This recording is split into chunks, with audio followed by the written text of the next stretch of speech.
Hi, Ed here from keywordspeopleuse.com, and I've got an exclusive time-limited offer for you. If you book a product demo with Keywords People Use, I'll give you a free 7-day trial of our standard plan, which allows you access to our new content optimization tool. This tool hooks into your Google Search Console data so we can find all the keywords you're ranking for and what pages are ranking. We then crawl your site content and use advanced machine learning techniques like embeddings and cosine similarity to find you content optimization opportunities that will quickly boost your impressions and clicks from Google. This new feature in Keywords People Use is already showing results for people using it. Don't miss out on the opportunity of a 7-day free trial. Just go to keywordspeopleuse.com/demo to book your slot. That's keywordspeopleuse.com/demo. You'll find the link in the show notes of this episode. Hi, Edd Dawson here. And as I'm a bit busy at the moment and need a break, welcome to another one of my Best of SEO is Not That Hard podcasts. These are the episodes from the back catalogue that I think have the greatest hits and ones that are still relevant and provide great value for you. So without further ado, let's get into the episode. Hello and welcome to SEO is Not That Hard. I'm your host, Edd Dawson, the founder of the SEO intelligence platform keywordspeopleuse.com, where we help you discover the questions people ask online and then how to optimise your content to build traffic and authority. I've been in SEO and online marketing for over 20 years, and I'm here to share the wealth of knowledge, hints and tips I've amassed over that time. Hello, welcome back to SEO is Not That Hard. It's me, Edd Dawson, hosting as usual, and today I'm going to, talk about why I believe audience research is better than keyword research. And, this topic area came up to me because I saw a great quote by a guy called Ross Hudgens, who is CEO of, I think, Siege Media, of SEO services company. And he said, start with a keyword research tool and you will find high difficulty terms that don't convert. Start with audience research and you'll find low difficulty terms that do convert. Now, this I love because it's kind of the opposite of the traditional SEO approach. So the traditional approach that you'll hear from most people is, their approach is keyword research. So what they'll do is they will heavily rely on a keyword research tool to identify high volume search terms. And the logic being, find what people are searching for, optimize your content around those keywords and watch the traffic roll in. However, and if you've listened to me talk before, I've always think this approach has its pitfalls. Keyword research tools often highlight highly competitive terms, which may bring traffic. They won't always lead to conversions. And that's because they probably don't align with the specific needs or intent of your target audience. Example being broadband.co.uk. We ranked really well for the term broadband for many, many, many, many years. And we used to get lots and lots of traffic on that term. But it was so broad that it just didn't convert very well because those people would land on a very broad page. And, only a small amount of them were the ones that were actually going to convert to a sale. And the others that did land, it's really hard to sort of get them to the right place where they might find content that served their intent, okay? And also, every man and his dog was trying to rank for the term broadband because A, it's a trophy term, B, they think they're going to get loads of traffic, and then they are going to, make a whole load of money just after that. So you get a whole load of competition on those terms, which isn't the greatest term. You'll find that basically people who don't know what they're searching for to start with will start with very sort of short head terms like broadband. They will quickly narrow their search down using longer and longer tail keywords till they get to the content they're actually looking for that actually serves their intent. So I can sum that up in kind of the three major limitations of keyword research, which is, one, high competition. You're going to get popular keywords saturated with content from established websites, and which makes it tougher for smaller or newer sites to rank. 2, lack of intent insight. So again, keywords alone don't provide the context about why a user's intent is or where they are in the buyer's journey. And 3, it overlooks those niche opportunities where, by focusing on these generic high volume keywords, you miss out on the niche keywords that are really relevant to the audience that you and these will be easier to rank for. And that's why, as Ross says in his quote, keyword research will often lead you to high difficulty terms that don't convert well. And this is one of the reasons why, I've hesitated in the past to call Keywords People Use a keyword research tool because we're trying to make it more than that. And if you might have noticed from the new podcast intro I've been doing for the past few episodes, I'm now talking about Keywords People Use as a search intelligence tool, an SEO intelligence tool, because we are not trying to just be keywords volume, to create content around that, which is, I've always said it's something I've never done because I've never found it works right. And this is just summing it up nicely. So what's our alternative? Well, this is where we come to audience research and the concept of audience research. So instead of starting with keywords, we start by kind of deeply understand our target audience. What are their needs, their pain points, their preferences, behaviors, that kind of thing. And this kind of research involves demographic analysis. So thinking about who are they, what are their ages, the gender, the location, that kind of thing.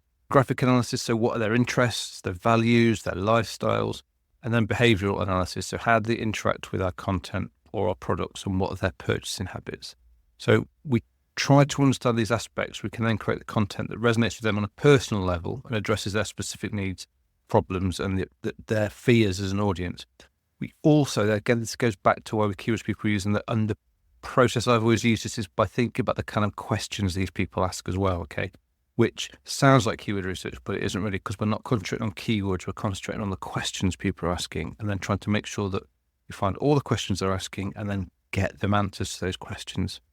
Now, within one site, you'll find you have multiple audiences. So, for example, in broadband.co.uk, we had a whole different range of people with different questions and different problems they're trying to solve, and from different demographic backgrounds. So we would have, a lot of elderly people, OAPs, who were trying to, get online or get broadband for the first time, and were very, they didn't have the technical skills that a much younger generation would have. So they had different questions. They had different types of products they're looking to purchase. They needed helping in a different way. And you had people like gamers, for example, generally very tech savvy, but they had very specific needs around the type of broadband they wanted. And some of them needed a bit of education in terms of what that was. Others knew what they wanted and just wanted to find the deals. So you had to find those kind of deals for them. So don't think you can only have one audience for a site. Depending on your site, you can have multiple audiences, but each audience in itself is important. So how does audience research help us find, better keywords? Well, it helps us find the low difficulty terms that do convert, as Ross mentions, and when you know your audience, you can identify those long tail keywords. That those are longer, more specific keyword phrases and questions that visitors are more likely to use when they're closer to the point of purchase, or when they're, that they have lower search volumes. Okay, these things do, but they have higher conversion rates. It helps you understand the search intent. Knowing whether an audience is looking to buy, learn, compare, whatever, helps you tailor the content you're producing for them, accordingly. It helps you create relevant content topics. So instead of guessing what the audience might be interested in, you can create content based on the actual needs and questions they've expressed. And it reduces competition. So by targeting the specific niches within an audience, we face less competition. You've got a better chance of ranking high in research results if you really sort of niche down and tailor the content specifically for those kind of audiences, rather than trying to be a generalist for everybody. So if you've bought into this idea, which I hope you have, then here's some practical steps you can use to conduct audience research. So some of these will involve talking to people, some of these will involve tools. But listen, this is everything. Do as many as you can. Some you might not be able to do, but do the ones that you can. So first of all, surveys and interviews. So directly ask your audience about the challenges they have, the preferences they have, and what they're looking for. Social media listening. So monitor social media platforms, see what the audience is talking about, sharing and engaging with. Analytics data. So use any tools you've got where we can understand how users are interacting with your site, what pages they're visiting, how long they're staying, where they drop off, what they don't show interest in, that kind of thing. Kind of flows they take through your site as they're using it. Customer feedback. Pay any reviews you get, any comments, any customer service interactions, that kind of thing. Look for insights into whether customers are finding things satisfying, and also whether finding things less than satisfying, what their pain points are. And competitor analysis. Look at what your competitors are doing, what's working for them, and where they're missing out. And there are tools. Some of these, is literally, just got to go out there and read what people are saying in certain places about you. Other times, it's again, tools like Curious People use, where we can help you find the questions people are asking online. We can also help you with competitor analysis. It's a big part of when you cluster a whole load of questions or keywords. We'll do that competitor research because we're going to the search engine result pages and we're downloading everyone that's ranking and cross-comparing who's ranking for each keyword, and we can see what your competitors are in that landscape for those keywords and those questions you're targeting. So that kind of thing we can help this certainly. Yeah, and speak to people. You can speak to any opportunity you get to speak to people in your audience, then, that's really key to do as well. So let's think of some actionable tips to get started if you're wanting to start thinking about audience research. First of all, develop buyer personas. So sort of create like profiles of your ideal customers to guide your content creation.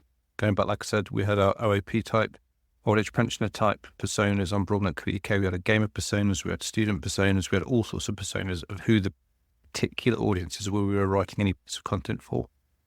Engage with your audience, use your email newsletters, social media polls, QA sessions if you can get hold of them, that kind of thing. Talk to people. We do this with keywords people use. We're always putting out, asking people for feedback. We have demo sessions with people and we get feedback from them there, and we share that internally within the team for any feedback we get from people who are using our tool. So, get that engagement with your audience, because nothing beats that. Monitor industry trends, stay up to date with what's happening in the industry, what the timely topics are, what people are asking. Again, something like keywords people use is really good here to watch those people also ask questions and how they're changing over time. They're really, really good for that.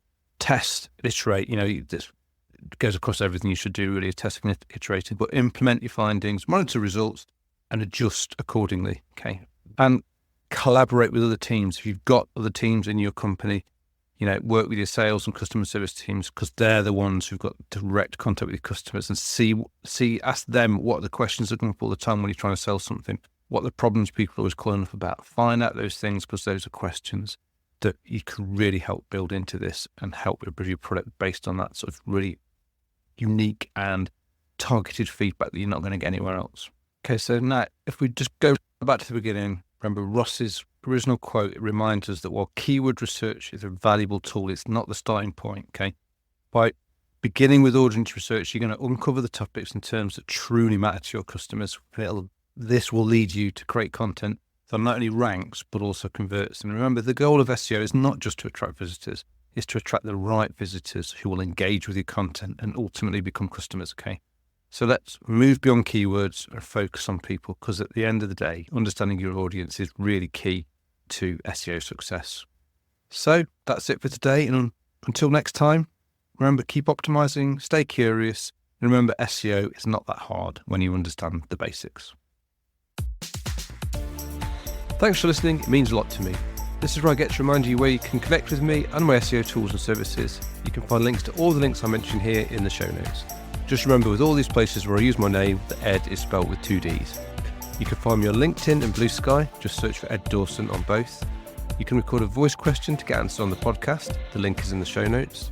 You can try our SEO intelligence platform, Keywords People Use, at keywordspeopleuse.com, where we can help you discover the questions and keywords people are asking online, cluster those questions and keywords into related groups so you know what content you need to build topical authority, and finally, connect your Google Search Console account for your sites so we can crawl and understand your actual content, find what keywords you rank for, and then help you optimize and continually refine your content with targeted, personalized advice to keep your traffic growing.